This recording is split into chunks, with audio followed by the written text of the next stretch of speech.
Season 3 of The Bad Batch has just come to a close with the finale last Wednesday.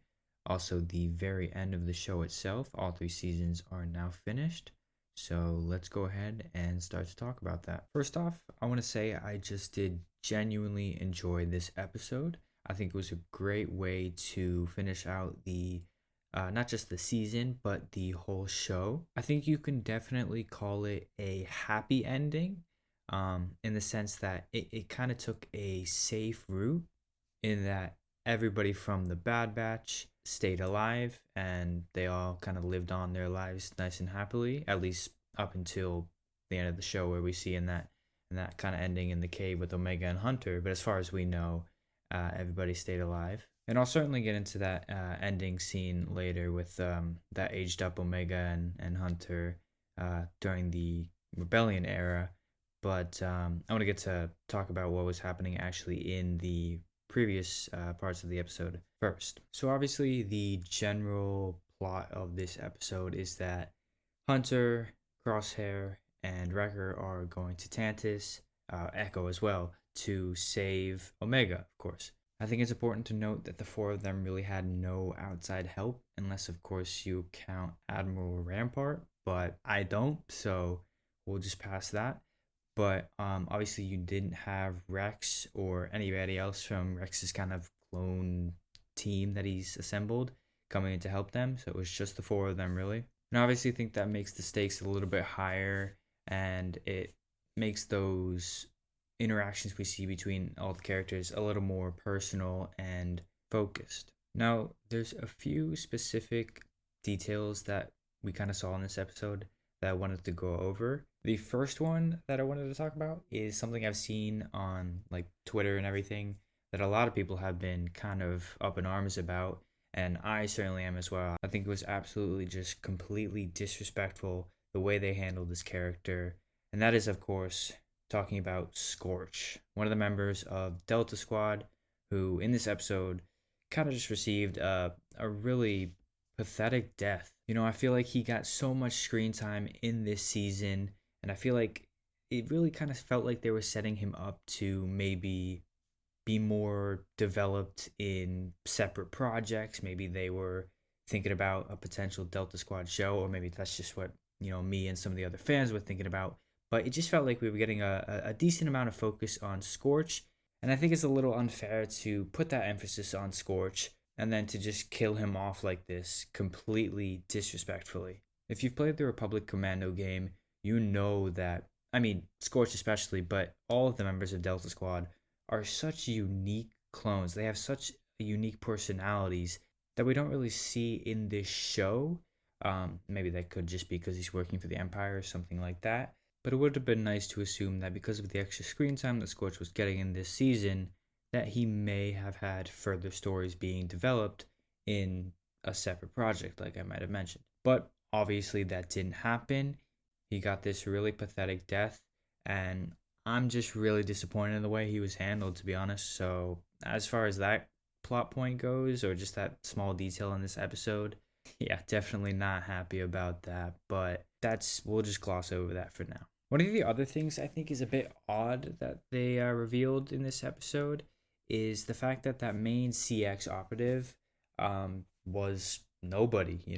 We all thought he might be Tech or Cody or just some kind of interesting reveal of a character, and they really set him up that he too was getting a lot of screen time, kind of paralleling Crosshair, and then he just ended up being nobody. I mean, he got impaled by that one like electricity spike, and that's his death right there. So obviously he didn't get revealed to be anybody, and that's it. He's a nobody. And unfortunately, I think it's sort of a Marok situation from Ahsoka, where you've got this really cool, really interesting character that gets a bit of a focus. Certainly a sizable focus for like for a side villain, I guess you could say. And it certainly seems like he could be somebody important the way the show creators are setting these characters up. And then obviously in both situations, Marok and the CX operative, they're nobody. So I don't know, man. I think the show creators really got to rethink the way they're working these characters. It also could just be us Star Wars fans, the way we theorize about everything. But I don't know. I just think the show creators could be doing a bit of a better job with these type of characters. Now, speaking of the clone operatives in this episode, we obviously got like I don't even know how many, but there were like four other clone operatives that I think just got revealed for the first time in this episode. You know, they had some really cool designs. They were just really formidable enemies for the clones, the Bad Batch that were trying to fight them. But they too just got killed and ended up being nothing important really. So I don't see why they needed to create those operatives when they could have just used clone commandos in their place. You know, commandos are these really elite clones anyway that totally could have faced the Bad Batch themselves. The clone commandos are definitely capable of that. So I don't see why they didn't just make the commandos a bigger threat than they actually were in the show, because they almost just seemed like regular clones the way they were portrayed. But I don't know. I think just being a Republic Commando fan, I just want to see them doing some more cooler stuff, you know? I'm also really surprised that we didn't see or get any indication of Cody or Wolf at any point in this episode. I mean, obviously, Cody's been kind of missing for the entirety of both this season and most of season 2 as well. And with Cody being such a important character, I mean, he's probably one of, if not the most well-known clone in all of Star Wars. So to have him be disappeared like that and get no indication in these later episodes of the Bad Batch, it really makes you think that maybe Dave Filoni or the showrunners of this show have something really big planned for Cody, and that's going to be something in a future project down the line.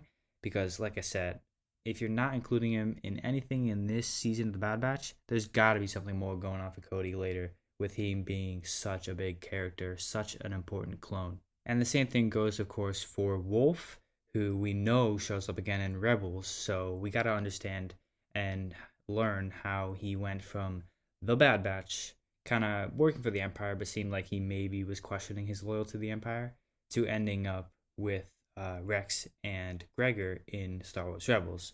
So there's got to be some sort of project that he's going to be in later that we'll find out how that happened to him as well. Now, at the end of the episode, I think it's pretty clear that the Empire has essentially abandoned Mount Tantus. Most of Hemlock's work is destroyed, and I think that means any work on Project Necromancer is going to be moved away from Mount Tantus and done somewhere else. So Mount Tantus is going to be completely abandoned and up for grabs to perhaps a certain Grand Admiral, which of course is Grand Admiral Thrawn.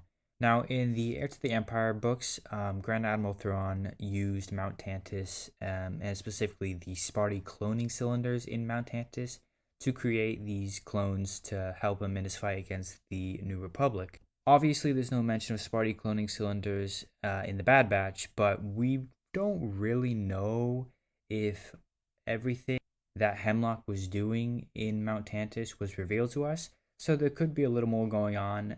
And I could definitely see Grand Admiral Thrawn taking an interest in Mount Tantus, you know, post Ahsoka show or something like that. Now, the last thing I wanted to mention is, of course, that ending scene where we've got an aged up Omega, who probably looks like she's in her mid to late 20s, I'd say. And, of course, an old man Hunter, and we assume, who weren't in the scene, but we can assume Wrecker and Crosshair have survived and they're old clones as well. Omega is going off to fight with the rebellion as a pilot, so I think it's obviously safe to assume we'll see her in future Star Wars projects as well, perhaps even live action, which would be really cool to see. And I will say I'm happy to see that the Bad Batch themselves got a happy ending, everything kind of worked out alright, and for Omega specifically, she'll have a place in future stories. That ends the Bad Batch as a show entirely. It was a really, really great story that they put up over 3 seasons. Definitely a great addition to the Star Wars universe. And I'm very happy with what we got overall. But anyway, that's all I've got for you guys today. Let me know what you guys think down in the comments below. Be sure to like and subscribe. And I will see you in the next one.